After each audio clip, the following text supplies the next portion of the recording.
नमस्कार मित्रांनो, माझ्या यूट्यूब चॅनलवर आपलं सहर्ष स्वागत करतो. एक सुरुवात केली आहे. आपला जर प्रतिसाद मिळाला तर अजून नवीन काहीतरी करेल. प्लीज चॅनलला सबस्क्राईब करा आणि लाईक कमेंट करा.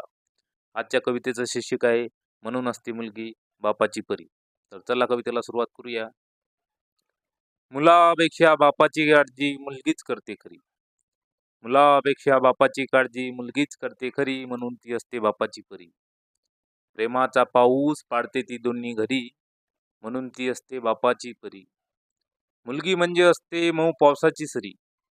मुलगी म्हणजे असते मऊ पावसाची सरी, मन तिचं मोठं असतं जशी खोल दरी. तिच्यामुळे आनंद असते प्रत्येकाच्या घरी. तिच्यामुळे आनंद असते प्रत्येकाच्या घरी, म्हणून ती असते बापाची परी. बापाचे स्वप्न ती करत असते पुरी. दाखवत नाही कधी ती स्वतःची मजबुरी. बापाचे स्वप्न ती करत असते पुरी, दाखवत नाही कधी ती स्वतःची मजबुरी.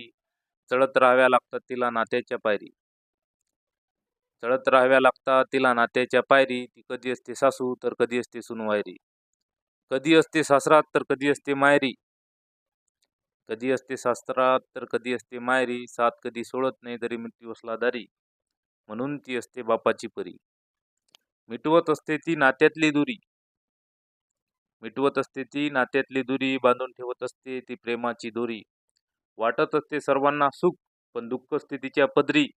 सुखाची पाठी तिची नेहमी असते कोरी, तरी खेळत असते ती आनंदाची लगोरी, म्हणून ती असते बापाची परी. म्हणून ती असते बापाची परी.